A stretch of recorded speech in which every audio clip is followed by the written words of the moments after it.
What's going on, people? Welcome to the Checkout Process, episode 2. I'm back with my dad, my pops, Michael Young. I'm Warren Young. And quick intro, let's get through the intro. The intro is we're a father and son duo who started and scaled an e-commerce brand in the wellness industry, right? We've scaled over a million in revenue in only 8 years. We've been voted Amazon's Editor's Choice multiple times for best category, and we celebrated serving over 30,000 customers. So we put this podcast together just as a peek behind the curtain through our journey to hopefully inspire other upcoming entrepreneurs, because we believe behind every order is a story. So we're inviting you into our story today. So last week we dropped our first episode, which was what our lives was like before getting into e-commerce, and in today's episode we're going to discuss how we actually got into it. It's a little bit windy at the minute. I'm currently on holiday and there's a road next to me, so you might hear some cars going by, but Pops, you good? You ready for this? Yeah, I'm blessed, son. I'm blessed, yeah. Good. All right, let's dive right in. So this is a bit of a story time for you guys today. So we got started in e-commerce in, I believe, like around 2016. Is that right, Pops? Around 2016? Yeah, the thought started around about 2016, 2017 was the start, really. And me and my pops, we always discuss this, like how the start of, and we've got pretty much 80% of the same story, but everyone remembers things slightly different. So how I remember it was pretty much 2016, 17. I was dabbling in something called Fiverr. Some of you might know. I was doing some freelancing on there. But at the time, my father-in-law came to me and he said, do you want to use your eBay account to make some money? So I was like, yeah, what are you doing? And he was like, okay, basically, you give your eBay account to my friends and they will give you 6%, right? They're going to sell products from your account because they're on the hunt for like loads of different accounts. And they're going to give you 6%. And at the time, he was getting 6% as well. And I knew he was. So I was like, all right, cool, let me get my 6%. So I was getting my 6%. And then after a while, I logged into the account and I could see the sales that they were doing. And I was like, they're making some good money. And why am I going to take, 6% is good. And to be fair, I was happy with 6%. And then I went to my pops and I said, Pops, I'm doing this thing that I'm getting 6%. Do you want in?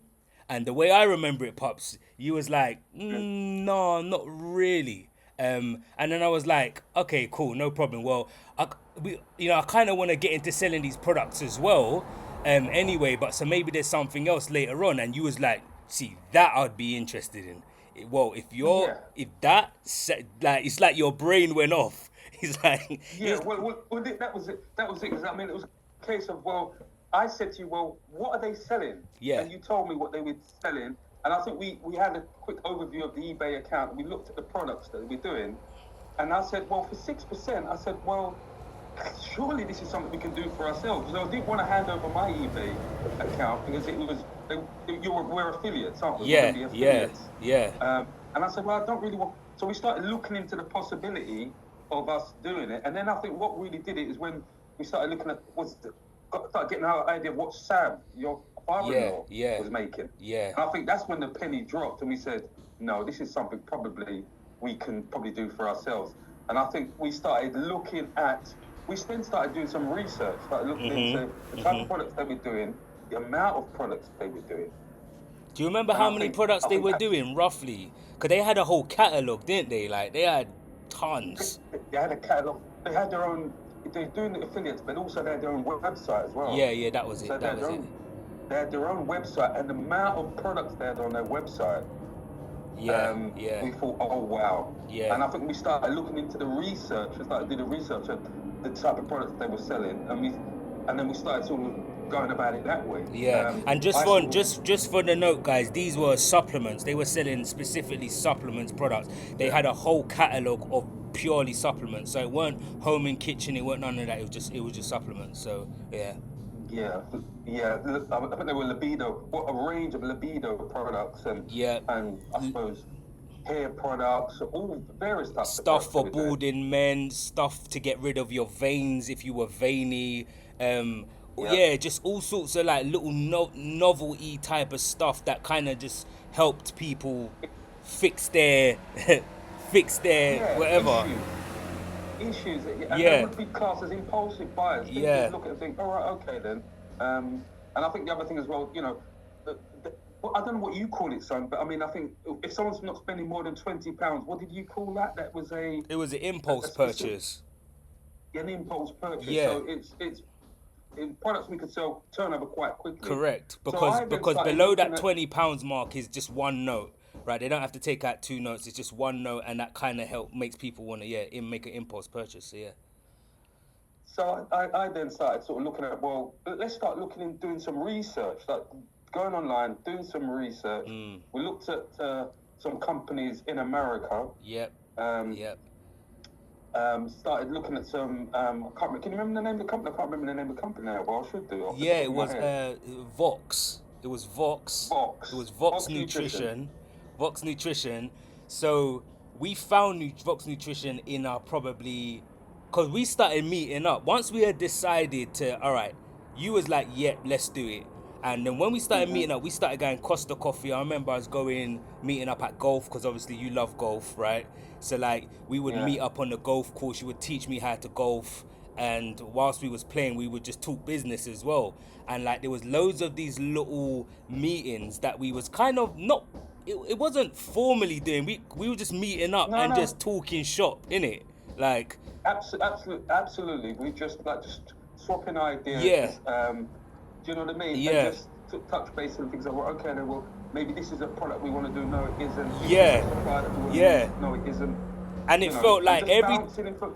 we was bouncing. That's the word. We was bouncing so much backwards and forwards. It got to a point where it was like, right, we've actually got enough here. Like we're fleshing something real out here. So then the next step was like, okay, cool. Well, what suppliers are we gonna use? Because we kind of had the data from the eBay accounts of Yeah. all of their sales, so we could see firsthand. And this is a note for you guys, like. Me and my pops, we're always talking about like a competitive edge and how to like have an advantage. Like we tend to never want to go into things blind. There always needs to be some kind of data behind what you're doing, and we had the data. We had the sales history of their best selling products, so we just went and picked the top three and went and sold them, which we'll get onto later. And that increased our chances of winning by 80% because we just had the data. Weren't feeling around blind. So after assessing the data, going back on the floor, we started looking for suppliers, and then we came across like Vox, like we said. Box.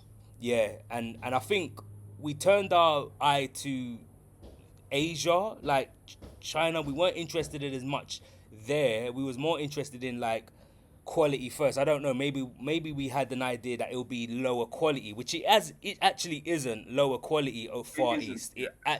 Which we later found out, but I think we was looking for more UK, Europe, and US, and we landed in US with Vox Nutrition.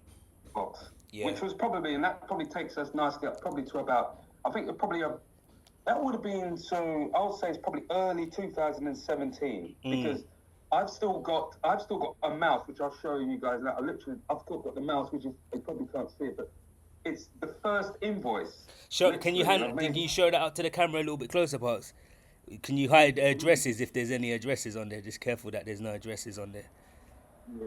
Okay. That's Okay, basically okay, a mouse, yeah, which is yeah. the first invoice, and it's dated. I'll tell you, it's the 15th of May 2017. Right. That's the first invoice, and on it, it's got beard oil, 50 quantity, and it's got female enhancement, 50 quantity. That's the first invoice. And that was, like I said, that's May 2017, which would have meant that research would have been going on probably early 2017. Yes. We Yeah, would okay. have sort of contacted Vox. What was because there's a minimum amount that you have to order. Yep. We would have got those numbers, got the money together. How much did we spend on sell that, it. Pops? What's on the? How much is it? So the invoice total is for around about, let's have a look. It's about 500 US, Right. including the processing fee. Okay. About 500 US in 2017. Which is what in US 500 pound? US. Which in pounds is It's what? probably around about. It's about 400 quid. At that time, we was getting the sterling to US rate was really good at that point. Probably about 160, 170. It's about Okay. 130 now. Right. But, Right. So there you go, guys. yeah. We got started with around £400, right? £400. And £400. you don't need a lot of money to get started in e-commerce, because I think that's like this thing of this notion of, oh yeah, how much do I need to start? Do I need thousands? No, we started with just £400. Do you get what I'm saying? And the cool thing about it is you want to test. We tested those small batch. Like we said, we had the data behind it, but we was testing. We had the mindset of, okay, we're gonna launch these, and if these don't work, we're gonna go back to the drawing board and launch more. It wasn't just, oh, we're gonna launch one thing and bet our entire lives on it and try and get, it was just this mindset of we're gonna keep going until we find it. But yeah, so yeah, so Vox Yeah. Nutrition, we landed in Vox Nutrition, pops, and then Yeah. then we start to go through the design phase of designing and stuff like that, putting together the labels for the supplements, right? Well, that probably would have been whilst we were ordering. I think we would have had that already set up, because if we've ordered, we would have actually gone on Fiverr, got the label sorted out. Yeah. We would have got the HTMLs sorted out, because Yeah. products are on the way now. Can you So we explain know to that soon. can you explain to the audience what a HTML is at the time, like what that was and where we was selling? So we're selling on eBay and HTML. So basically, that's when you go on if you go on any eBay account, Yeah. and you see that they've got it's like an advertising board for a product. So you go on and it say, oh, for example, Grizzly beard oil. You apply it once a day. It's got these ingredients in it.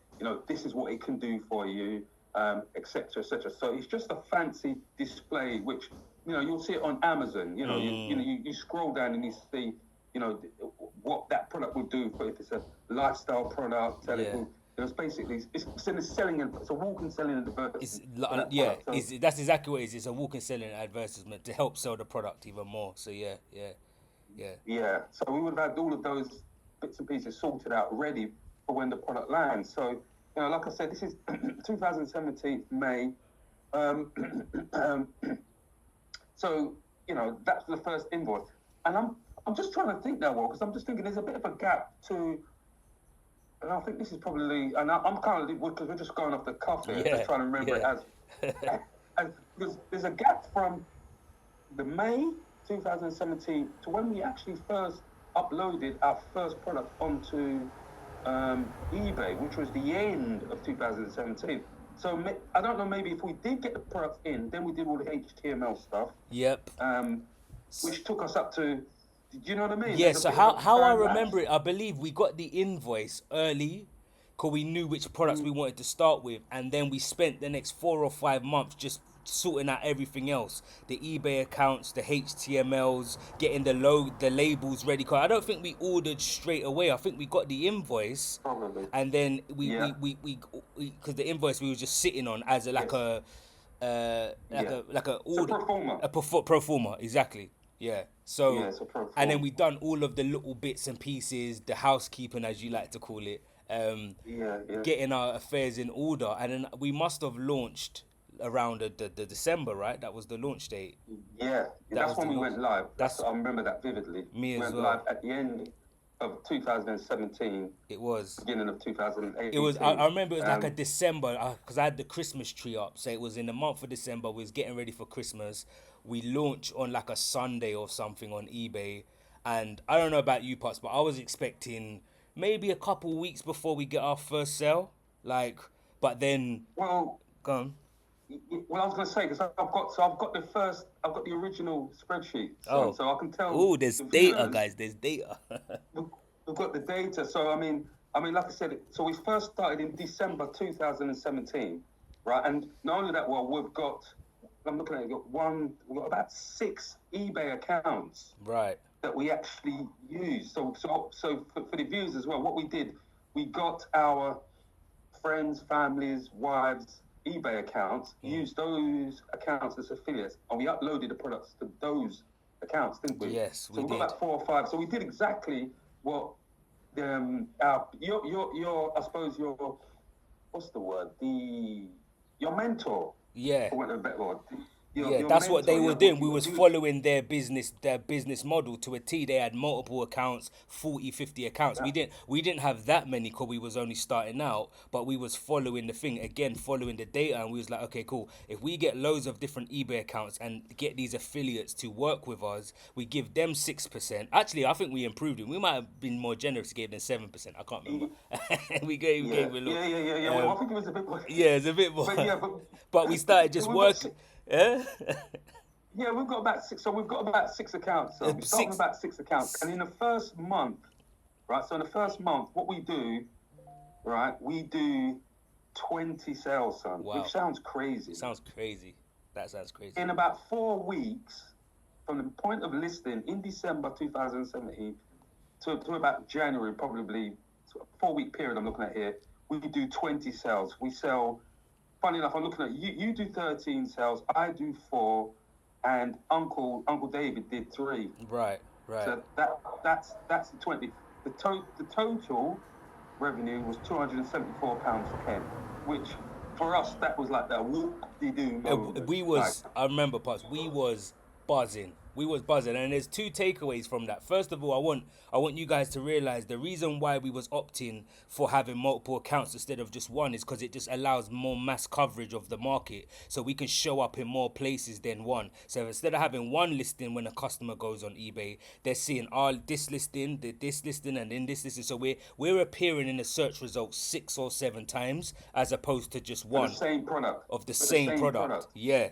So this is the thing, guys. You know, when you see like the same product on an eBay page, that because each seller can only have one account. Facts. But if you see the same product, that's what they're doing. Exactly. It's affiliate marketing where you see the exact same product, and that's what we did. That's what we did. Maximum coverage. We was getting maximum coverage, so that's why we was able to nick the 20 to 30 sales. Now, I believe eBay slightly changed, only slightly. There's still hacks and shortcuts away around things, but ultimately that's what we was going for, and we made 20 to 30 sales in the first month, and I was buzzing. Pots, I know you was buzzing. We was buzzing, like, and it might not sound a lot to you guys, like 20 sales, but when you're at 0, 20 is what's that? 2,000% return. We sold 2,000 in percentage wise. Like it's a lot. Yeah. I mean, your maths is probably better than mine in a minute, but I mean, to go from no sales to 20 in the first month, that's huge. And then I've got here just to round off because you know we don't really want to, but just to round off here, I'm just trying to just get this up. Right, here it is. So the next month, February, we did 24, and then March we did 45. Right. 45 one. 45. So we've gone from 20 to March, we've done 45. And the breakdowns here, which is totaling about £701 in sterling. Crazy. Crazy. So yeah, it's crazy. I mean that goes on. Say that again, what? I'll just say it's just crazy to looking back, because obviously later on through the journey we go on to sell thousands a month. Do you get what I'm saying? But just to know doing 40 in your first couple months, and it's just hope. Like I said, to someone that's just starting out, whether you feel like 40 is a lot or 40 is a little bit, the number is irrelevant because you're just looking for hope. You're looking for signals in the early stage that you know this can become something. So you know, you're looking for the little the sell here, the sell there, because that then grows, you know?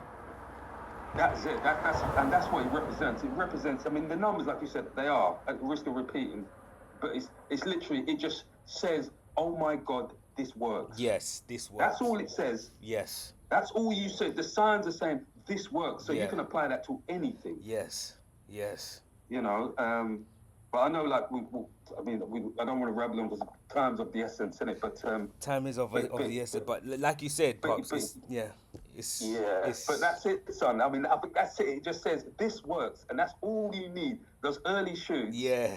To give you that signal, like, oh my God, I think I might be onto something, and I'm gonna keep going because that's all you're looking for, innit? Like you say all the time, but it's the hope that kills you. And then once you start getting real life signals, you can stop hoping now, and you can actually start moving forward and strategizing. Okay, cool. Let me do this. Let me do that. And we got that early on. We got that early on. But what I want you guys to realize is the reason why we was able to get the win so early is because we had the data. We had the data. Yeah. You know, we wasn't searching around for the light switch in a pitch black dark room. No, we had the light on and the switch was there so we could go and switch it. And that's why it's so important that in the early stage we had a competitive advantage, which was our account. But your competitive advantage is us right now. What you're watching this, you're learning from people that have already done it. You know, whether you decide to work with us in the future or not, you need to find, however you're gonna get your edge, you need to get it, because it's gonna make your life easier. It's gonna save you a ton of time and a ton of money as well. Try not to do everything feeling around in the dark. Try not to do everything the hardest way possible. You know, look for things to simplify your life, and that's why the good thing about what we're doing is you once you get that formula, you just rinse and repeat. And now we're going again with a brand new project, which is this, where we're looking for those early signs now, right? Those little signals that, okay, the audience likes this and this works and that works, and we just go around and you start to be able to apply this kind of method to a lot of things. Wouldn't you say, Pops? Like it's just once we got that formula, we applied that to the website, and then later on we applied it to so many different things, selling courses, right? Publishing the books, Yeah, everything. Yeah. You know what I mean? So, exactly. Cool. But yeah, I think that's probably it. We're gonna wrap it up there, guys, on this episode. We're probably about a quarter through our journey of getting started, maybe a third.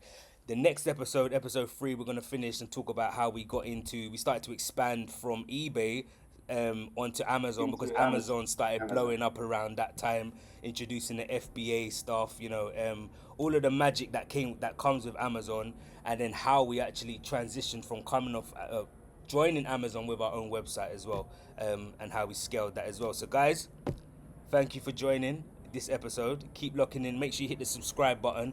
Also tap the link in the description for some tools and resources to get you started on your journey, etc.